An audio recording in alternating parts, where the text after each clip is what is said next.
अब देखते हैं अपन सार्वजनिक वितरण प्रणाली। तो इसमें अपन याद रखेंगे जो अपना पहला ये खाद्य विभाग है, ये सबसे पहले कब बना था? 1942 में बनाया था, ठीक है। और फिर इसका जो पहला सचिव था वो था हॉल्सवर्थ, ठीक है, बेंजामिन हॉल्सवर्थ। और 1946 के अंतरिम सरकार में राजेंद्र प्रसाद था। फिर अपन को इसमें एक चीज़ याद रखनी है कि अपना जो खाद्य निगम है, मतलब जो एफसीआई है, फूड कॉर्पोरेशन ऑफ इंडिया है, वो आया था 1965 में। खाद्य निगम अधिनियम 1964 के तहत 1965 में आया था। और इसको कब दो 1991 को छोड़ देते हैं अपन, तो 2000 में 17 जुलाई को अपन ने इसका मंत्रालय बना दिया था, उपभोक्ता मामले और खाद्य एवं सार्वजनिक वितरण मंत्रालय। फिर अपन एक चीज याद रखेंगे कि ये जो अपना क्या कार्य करता है, तो उसमें देख लेते हैं। ठीक है, खाद्य सुरक्षा अधिनियम है 2013, वो उसके लिए कुछ कार्य करते हैं, पर उससे पहले देखते हैं अपन के। देखो, एक तो याद रखना है, राष्ट्रीय शर्करा संस्थान है कानपुर में। एक है अपना कौन सा, गन्ना प्रजनन कोयम्बटूर में है। और केंद्रीय अनाज विश्लेषण प्रयोगशाला न्यू दिल्ली में है। फिर आता है एफसीआई, ये बना था 14 जनवरी 1965 को। बस इतना याद रखना है। और ये सबसे नोडल एजेंसी है, बस वही है, खाद्य नीतियों का क्रियान्वयन करती है और खरीद करती है। फिर एक है भंडारण निगम। तो सेंट्रल वेयर हाउस कॉर्पोरेशन यानी केंद्रीय भंडारण निगम है, 2 मार्च 1957 को गठन हुआ है और ये भंडारण की सुविधाएं उपलब्ध करवाती है। फिर अपन को आगे चलते हैं, तो इन सबको मैं हटा दे रहा हूँ। अपन बस एक याद रख लेते हैं कि अपनी जो टारग वो लक्ष्य सार्वजनिक वितरण प्रणाली, तो टारगेटेड पीडीएस आया था 1997 में। और बस इतना याद रखते हैं इसमें। फिर आगे चलते हैं। ये थी अपनी अंत्योदय अन्न योजना। तो ये कब आई थी? ये आई थी दिसंबर 2000 में आई थी, ठीक है। और सबसे गरीब परिवारों के लिए शुरू की गई थी ये, ठीक है। और फिर अपन आगे चलते हैं। अब यहाँ से याद रखना है अपन को, तो अपनी ये जो राष्ट्रीय खाद्य सुरक्षा अधिनियम 2013, ये आया था 5 जुलाई 2013 को। और इसने क्या बोला था कि इसकी एक धारा है, उसकी धारा 16 के अनुसार बोलता है सारी राज्य सरकार एक राज्य खाद्य आयोग बनाएंगी, ठीक है। ये केंद्र प्रायोजित योजना है। और ये 75% ग्रामीण, 50% शहरी आबादी को लेता है। टोटल अपनी 2/3 आबादी इसमें आ गई है। फिर इसमें अपन को पता है अंत्योदय अन्न योजना वालों को तो 35 केजी प्रति माह मिलता है, जिसमें चावल 3 रुपए, गेहूं 2 रुपए और मोटा अनाज 1। और फिर जो अपने कौन है, अपने जो वो है ना बीपीएल वाले, वो भी आते हैं, ठीक है, तो उनके लिए है ये। और अंत्योदय अन्न योजना वालों को मिलता है 35 केजी, और इनको मिलता है कितना? 5 किलोग्राम प्रति व्यक्ति मिलता है, किनको? बीपीएल वालों को। फिर अपन आगे चले, तो इसमें अपन को एक चीज और याद रखनी है। इसके तहत जो भी कोई महिलाएं जो गर्भवती है, तो वो बच्चे का जब प्रसव नहीं हुआ है तब, और बच्चा जब जन्म हो गया है उसके बाद में, ठीक है, 6 महीने बाद तक उनको 6,000 रुपये का मातृत्व लाभ भी दिया जाता है, ठीक है। और इसमें ये इसके तहत ही ये है कि 14 वर्ष तक की आयु के जो बच्चे हैं उनको पोषण युक्त खाना मिले, उसके लिए भी इसने मतलब लॉ बनाया है, ठीक है। और अगर उनको नहीं मिल रहा है तो उनके लिए फिर खाद्य सुरक्षा भत्ता भी दिया जाएगा, इसमें ये भी बोला है। अब याद रखना है अपन को, एक राष्ट्र एक राशन कार्ड, ये आई थी अगस्त 2019 में, स्टार्ट हुई थी आंध्र प्रदेश, तेलंगाना, गुजरात, महाराष्ट्र, सबसे पहले यहाँ पे शुरू हुई थी। बस फिर आगे चलते हैं अपन। प्रधानमंत्री गरीब कल्याण योजना, इसमें क्या है, ये चालू हुई है दिनांक 1 जनवरी 2024 से। और जो अपने जो अंत्योदय अन्न योजना है और बीपीएल वाले हैं उनको फ्री में मिलेगा। कितने साल के लिए? अगले 5 साल के लिए मिलेगा। तो बस ये याद रखना है। और इसमें बोला गया है कि इस अवधि के लिए सरकार टोटल खर्च करेगी कितने? 11.80 लाख करोड़। बस इतना ही है। फिर एक है अपनी पीएम पोषण, जिसको अपन बोलते हैं कौन सी, अपने मिड डे मील। ये केंद्र प्रायोजित योजना है, 1 से 8वीं के लिए है। सरकारी और सरकारी सहायता प्राप्त स्कूल में कक्षा 1 से 5 में 100 ग्राम अनाज, 200 ग्राम दाल, 50 ग्राम सब्जी, 5 ग्राम तेल। फिर 5 से 8 वाले में है 150 ग्राम अनाज, 30 ग्राम दाल, 75 ग्राम सब्जी, 7.5 ग्राम तेल। और मध्याह्न, इसको 1995 में चालू किया था, पहले इसे मिड डे मील बोला जाता था, ठीक है। फिर अपन को आगे चलना है, कौन सा अपना नया चैप्टर आता है, नेशनल इनकम वाला। तो इसमें अपन को दो तीन चीजें याद रखनी है। एक तो राष्ट्रीय आय, ये क्या है? राष्ट्रीय आय बराबर बाजार कीमत पर निवल राष्ट्रीय उत्पाद माइनस निवल अप्रत्यक्ष कर, ठीक है। तो आय क्या है? उत्पाद में से अप्रत्यक्ष कर को हटा देते हैं, ठीक है। और राष्ट्रीय आय, बाजार कीमत पर निवल राष्ट्रीय उत्पाद माइनस अप्रत्यक्ष कर, निवल अप्रत्यक्ष कर, अप्रत्यक्ष कर क्या हो गया, अप्रत्यक्ष कर माइनस सब्सिडी। तो नेट इनडायरेक्ट टैक्सेस है ये, नेट इनडायरेक्ट टैक्स यानी कि मतलब इनडायरेक्ट टैक्स माइनस में सब्सिडी। तो बस यही अपन को याद रखना है। तो राष्ट्रीय आय है बाजार कीमत पे नेट राष्ट्रीय उत्पाद, तो बस यही। फिर इसमें अपन को याद रखना है भाई, आगे आगे चलते हैं तो अपन की जीडीपी और इनको देखते हैं। तो वर्तमान, हाँ, वर्तमान आधार वर्ष है अपना 2011-12 है इसका, ठीक है। और इसमें अभी बोला है एक समिति बनी है प्रोफेसर विश्वनाथ गोलदार, तो उसने बोला है कि इसको देखेंगे, चेक करेंगे आधार वर्ष को, ठीक है। तो अपन गणना करते हैं ना जीडीपी की, इसको देखेंगे कि चेंज करें या नहीं करें, ठीक है।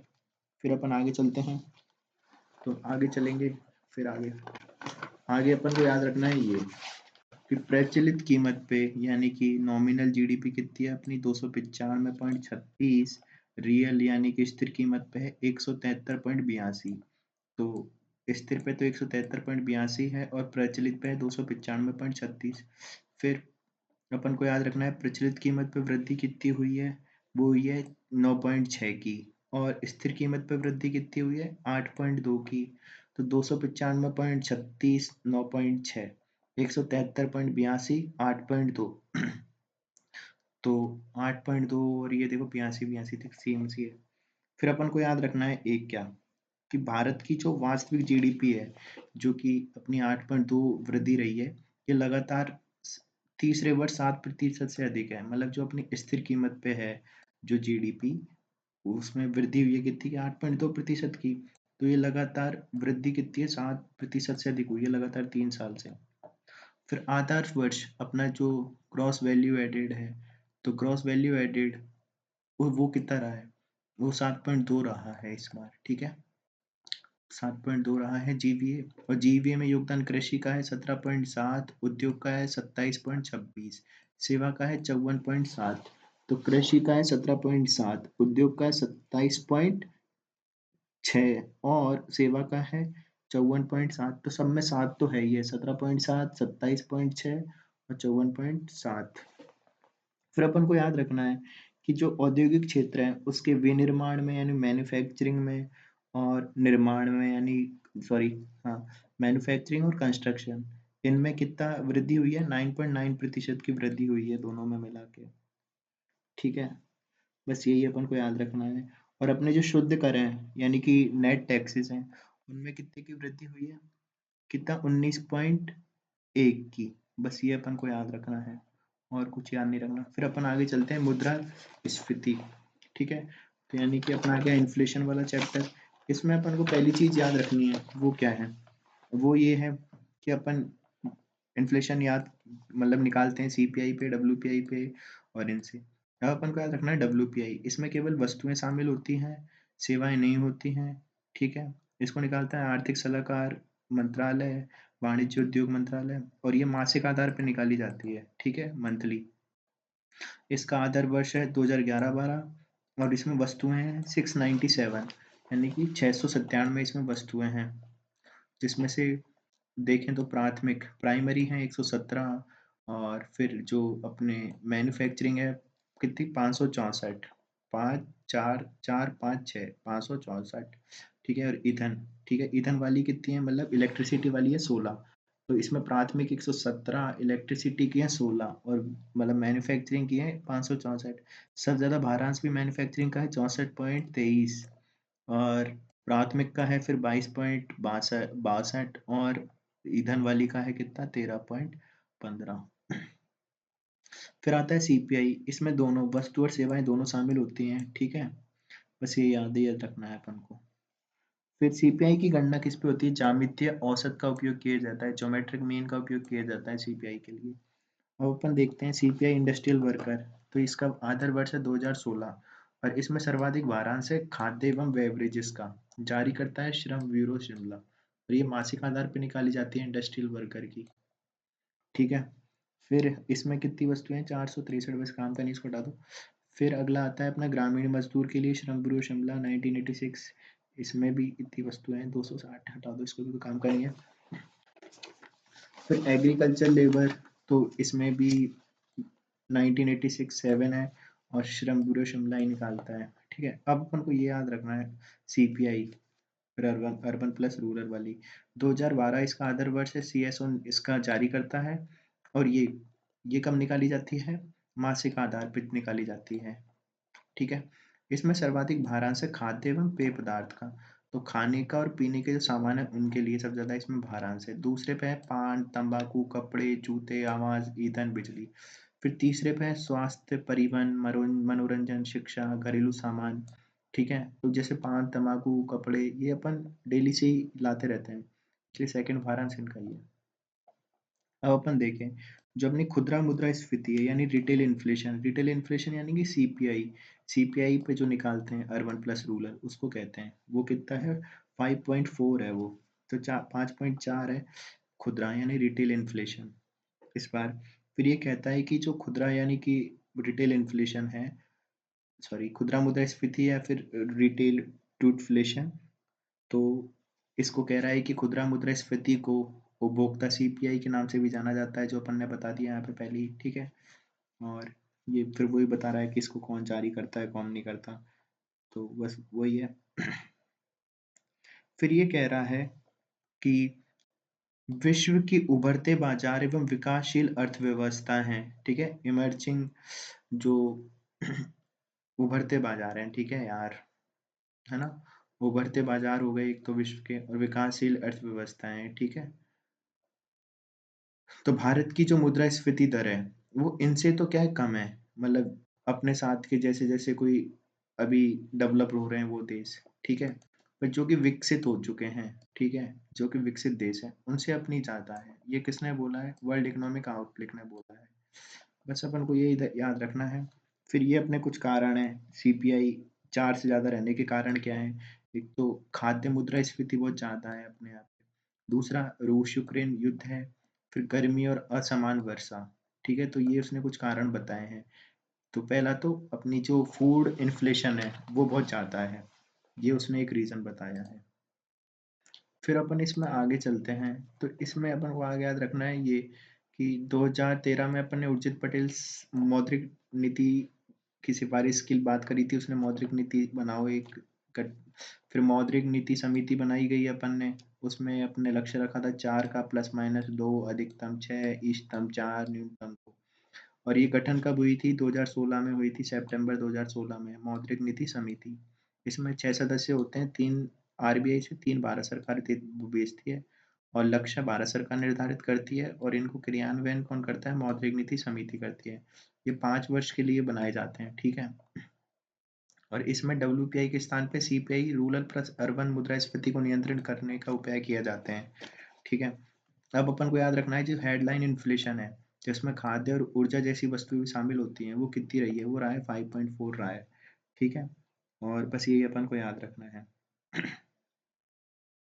फिर अगला अपन को याद रखना है कोर मुद्रास्फीति, तो जिसमें अपने खाद्य और ईंधन वाली हटा देते हैं, ठीक है।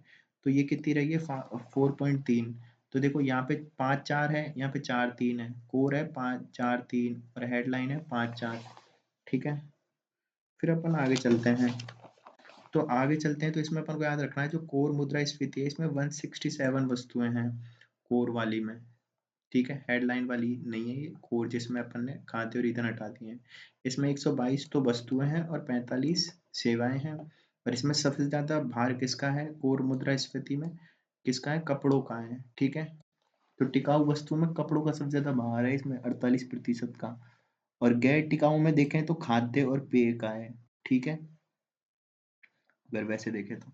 फिर खाद्य मुद्रास्फीति यानी फूड इन्फ्लेशन, सिर्फ फूड फूड की बात करें तो वो कितनी रही है अपनी? वो अपनी इस बार रही है 7.5, तो बहुत ज़्यादा रही है। और क्योंकि भारत का जो खाद्य तेल है उसका 50% तो हम आयात ही कर रहे हैं अभी, इसलिए इसका एक बहुत बड़ा रीज़न ये है। तो कितनी है अपनी जो फूड इन्फ्लेशन है? वो है 7.5।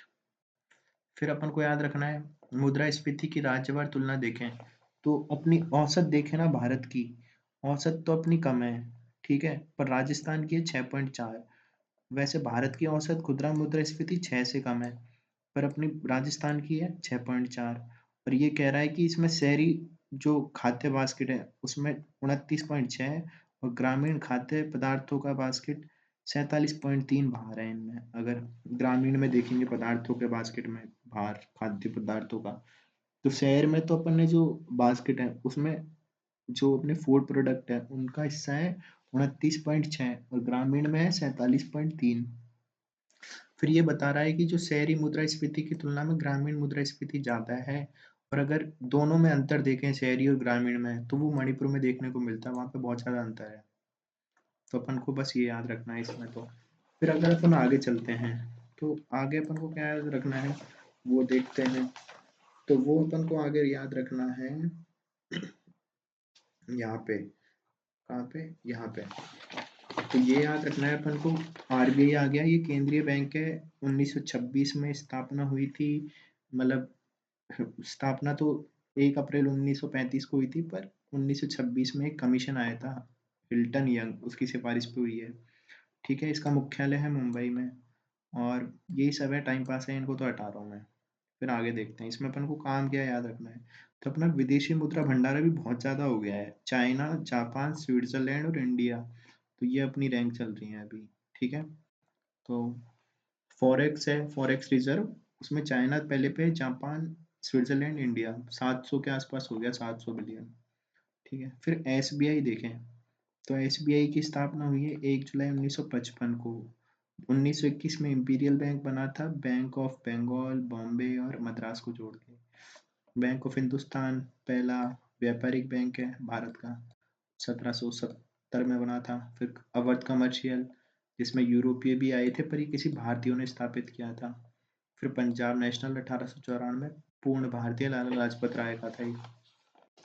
फिर अपन को याद रखना है कि जो मौद्रिक नीति है वो कौन से एक्ट से बनाई जाती है, तो आरबीआई एक्ट 1934 की धारा है 452 बी, उसके अनुसार बनाई जाती है मौद्रिक नीति, 452 बी के तहत बनाई जाती है। ठीक है, और इसके लक्ष्य होते हैं 6% से ज़्यादा हो गए, और 3 माह, लगातार 3 माह में अगर 2% से कम है तो फिर अपन को इसको रिपोर्ट देनी होती है। तो अपन को ये याद रखना है। और अभी इसकी समय अवधि क्या है, तो वो है 1 अप्रैल 2021 से 31 मार्च 2026। ये सब कोई काम का नहीं है, हटाते हैं, सीधा अपन चलते हैं अपने काम वाले पॉइंट पे। तो उसमें अपन को जो चीज़ें याद रखनी है, तो ये याद रखना है, प्रोजेक्ट नेक्सिस। प्रोजेक्ट नेक्सिस क्या है, ये घरेलू त्वरित भुगतान प्रणाली है, फास्ट पेमेंट सिस्टम है, जो एक मतलब एक देश से दूसरे देश में जल्दी से अपने पेमेंट हो पाए। तो ये एशियन कंट्री हैं, उनमें भी 4-5 कंट्री हैं, उनकी पहल है। तो मलेशिया, फिलीपींस, सिंगापुर, थाईलैंड और भारत। Malaysia, Philippines, Singapore